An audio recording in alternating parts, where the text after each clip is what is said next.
Mi nombre es María, tengo 32 años. Mi marido se llama Paco y tiene 33. Antes de que comenzara nuestra pesadilla, él era una persona risueña, alegre, deportista, bromista, preocupada por todo y por todos, con un corazón enorme, muchos planes de futuro y por supuesto muchas ganas de vivir. Cuando crees que tu vida es perfecta, que gozas de salud y eres feliz junto a tu pareja, haces planes de futuro a corto y largo plazo y te dispones a disfrutar de la vida como cualquier pareja. Entonces la vida se pone caprichosa. En octubre de 2014 nuestra vida tomaría un rumbo diferente. Paco siempre había vivido con el miedo de tener la misma enfermedad de su padre, el insomnio maligno familiar, y ese miedo se convertiría poco después en nuestra peor pesadilla. Todo empezó poco a poco, de una manera extraña y confusa. Lo primero que aparecieron fueron algunos cambios en su comportamiento, luego ansiedad, desinterés por el entorno y somnolencia diurna. Su capacidad intelectual no se afectó, pero le costaba mantener la atención y la concentración. Más tarde empieza a tener torpeza en algunos movimientos, junto a pérdida de peso, y durante ese tiempo me dice que tiene una visión doble. En abril de 2015 se acrecientan las dificultades en su marcha, que poco a poco se va haciendo más evidente e incapacitante. A partir de ese momento nos ponemos en manos de psicólogos, oftalmólogos y especialistas del aparato digestivo. Se le practican diferentes pruebas, como resonancia magnética, electroencefalograma, sin existir ninguna anomalía que expliquen sus síntomas. En julio de 2015 me pongo en contacto con Joaquín Castilla, excelente persona, que aprovecho para decir que siempre ha estado dispuesto a todo, siempre contestando a nuestras llamadas y a los correos. Él, desde su experiencia, me dice que el caso de Paco no presenta todas las características de un insomnio familiar fatal y que por las descripciones que yo le doy y los espacios de tiempo no queda claro que se trate de la enfermedad, y desde el comienzo el estado en el que se encuentra Paco no está claro. A partir de ese momento empiezo a interesarme en conocer, por distintos medios, todo lo relacionado con la enfermedad, y junto a lo poco que conozco de la evolución de su padre, hay muchas cosas que no tienen nada que ver. Su estado, lo mismo empeora que mejora, lo único que mantiene es la torpeza a la hora de caminar. En septiembre de 2015 nos casamos, y enseguida, tras la boda, decidimos visitar al neurólogo. Tuvimos 2 consultas, y después, ante la confusión de los síntomas, comenzamos las consultas en psiquiatría. Durante un largo periodo de tiempo le fueron modificando el tratamiento. Probamos con unos 5 tratamientos, en los cuales había periodos de tiempo donde se apreciaba una mejoría y otros donde no. Esos meses fueron difíciles y complicados, porque se iban añadiendo más síntomas, como la falta de apetito, junto a una pérdida de peso importante, lo que sumado a la medicación hacían que Paco pasara el día sin fuerzas y decaído. No había otra salida que ingresarlo. Se le repiten todas las pruebas y comienza a recuperarse de forma notable. Estando ingresado, ya nos ponemos en contacto con Joaquín y aceptamos la propuesta de realizar un estudio en Barcelona. En octubre de 2016, justamente después de un año, tras comenzar con el tratamiento psiquiátrico, ponemos rumbo a Barcelona. Allí conocí a Raquel Sánchez, a la cual desde aquí agradezco tanto su paciencia como el trato recibido por parte de ella y de su equipo. Tras las pruebas nos dio el diagnóstico que nadie esperaba, pero que todos temíamos.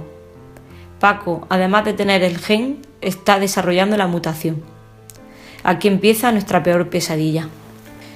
Empieza una nueva etapa para nosotros, un nuevo comienzo, dentro de las dificultades que se nos presentan. Una etapa en la que las pequeñas cosas y pequeños momentos se convertirán en los más importantes. Todo esto soy capaz de apreciarlo gracias a una persona que desde fuera vive la historia desde primera persona. La misma persona que durante un año nos sigue y que poco a poco se va convirtiendo en una persona muy importante en nuestras vidas. Primero por intentar ayudar a mi marido y posteriormente por ayudarme a mí.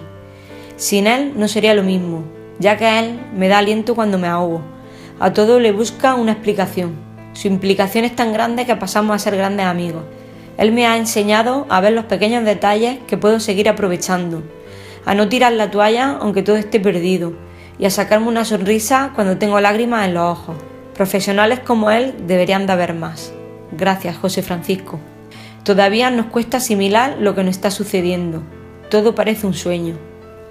Cuando empezó todo esto, Paco se manejaba con ayuda, pero conforme va pasando el tiempo, su dependencia empieza a crecer y necesita ayuda para caminar y ayuda para comer, porque ya le cuesta hacerlo solo. No obstante, intentamos mantenerlo lo más activo posible, que siga caminando con ayuda y todo lo que sea posible dentro de las circunstancias. Últimamente está pasando por una época difícil, en la que se encuentra con mucha ansiedad y alterado.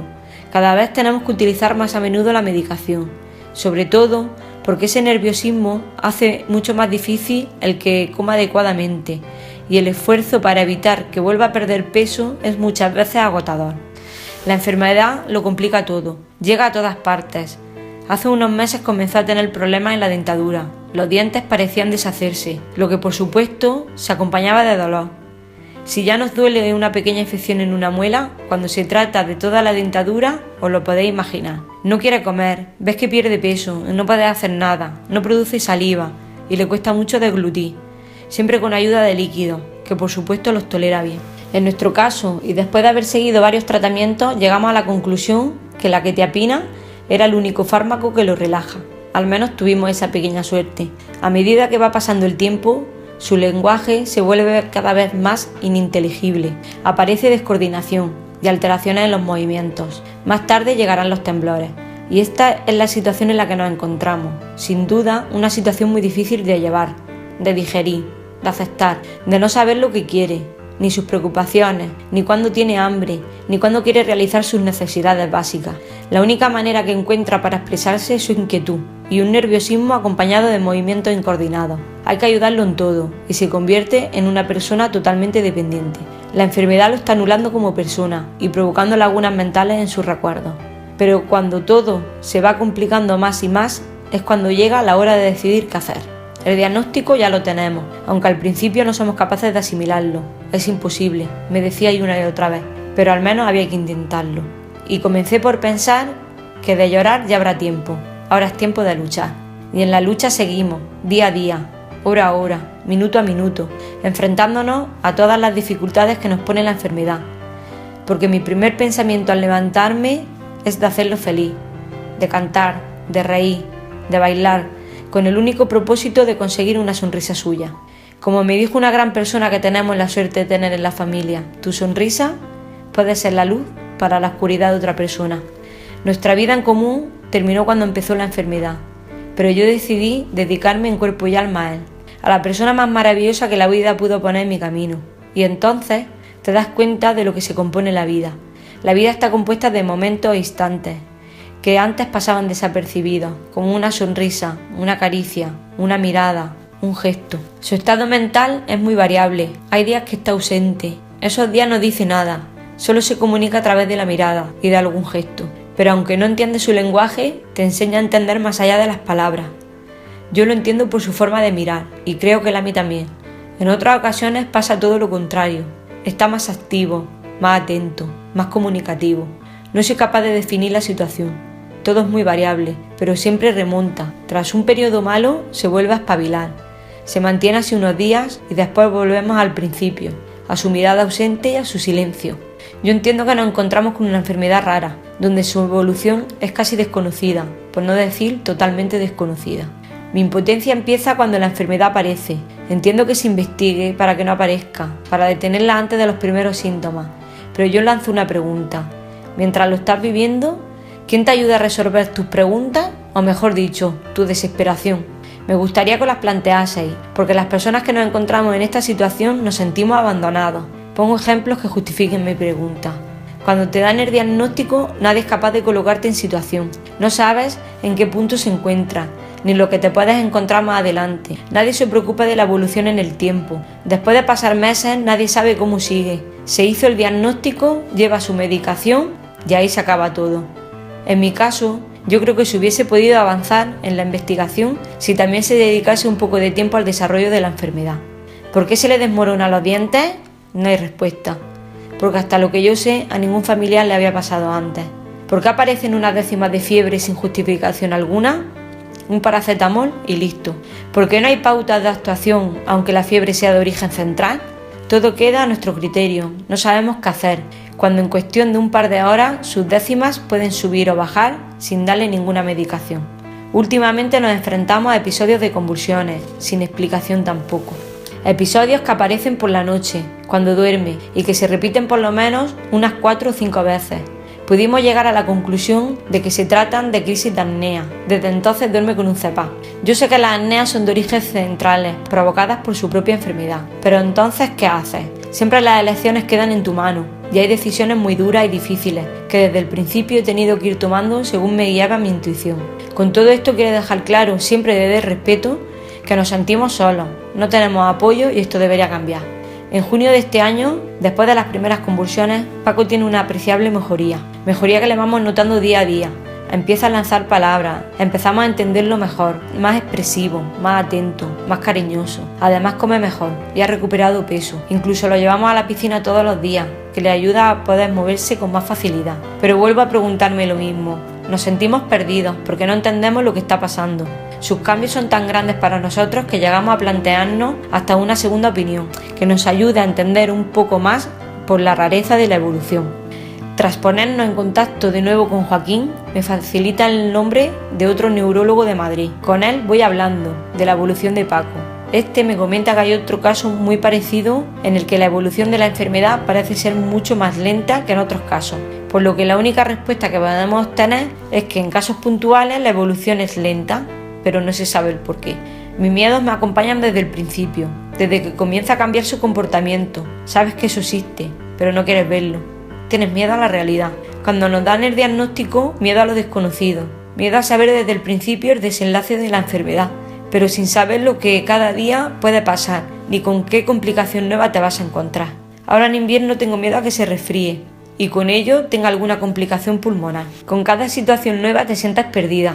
Todos sabemos que cualquier enfermedad puede complicarse, pero en esta, como en otras enfermedades desconocidas y no estudiadas, las complicaciones nadie las conoce y te sientes impotente, de no saber qué hacer, y además tienes que asimilar lo nuevo que aparece sin más. Y os prometo que a día de hoy me cuesta mucho asimilarlo, al ver cómo ha cambiado la enfermedad a Paco, cómo todas nuestras ilusiones se fueron, y cómo afrontar las nuevas situaciones que podrán presentarse. Pero aún busco en su mirada lo que me falta de él. Es una enfermedad devastadora y cruel. Destroza a la persona que la sufre y a los que la sufrimos con él. Es en el día a día cuando te das cuenta de todo lo que carecemos, de que somos raros como la enfermedad que nos ha tocado. Si tuviera que definir la situación de Paco, actualmente me costaría mucho trabajo. Me atrevo a decir que dentro de nuestras circunstancias se encuentra estable. A día de hoy nos conoce a todos y lo entiende todo. Su alimentación es muy buena y a nuestra manera nos comunicamos con él, aunque no sea mediante palabras, pero hemos encontrado otras maneras de hacerlo. Seguimos exprimiendo cada momento a su lado sin mirar el futuro. Nosotros vivimos el presente, nuestro presente, que solo nosotros sabemos lo importante que es. Mis deseos serían los siguientes. El principal es que se encuentre una cura en un futuro, y si es posible, que ese futuro sea cuanto más cercano mejor. Pero hasta que pueda llegar ese deseo, y llevada por la situación en la que nos encontramos, mi segundo gran deseo es que pudiese haber más apoyo a la familia, que como en mi lugar estamos viviendo esta terrible enfermedad. En tercer lugar, el que de una vez las investigaciones se centren un poco más en este tipo de enfermedades, que se investigue su desarrollo. Hoy en día los protagonistas, además del enfermo, por desgracia somos los afectados, los que estamos cerca de él todos los días y pedimos que se siga la evolución de la enfermedad, para así poder ir explicando los distintos síntomas que aparecen, para que nadie se tenga que sentir más como nos sentimos nosotros. Por último, y con esto me despido, quiero compartir con vosotros una pequeña historia. Pensar que la vida de un enfermo, como puede ser la de mi marido, se mueve entre 4 paredes. Su vida puede ser una película y sus 4 paredes una escena. Nosotros los personajes, que entramos y salimos de su escena. Cada vez que entras y sales, a él le alegra el momento. Yo me considero el personaje principal de su obra. No debéis conformar con un papel secundario, porque entonces no le serviríamos de nada. De nada valdría estar a su lado. Una imagen vale más que 1000 palabras. Gracias. Se pueden llenar los 7 mares de valientes y nunca llegaría a parecerse ni a un cuarto del valor que tú sostienes. Si mi amor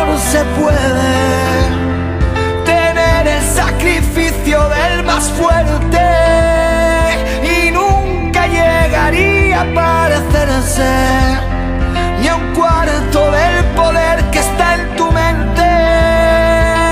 Corazón, por siempre serás mi héroe, mi héroe. Por siempre serás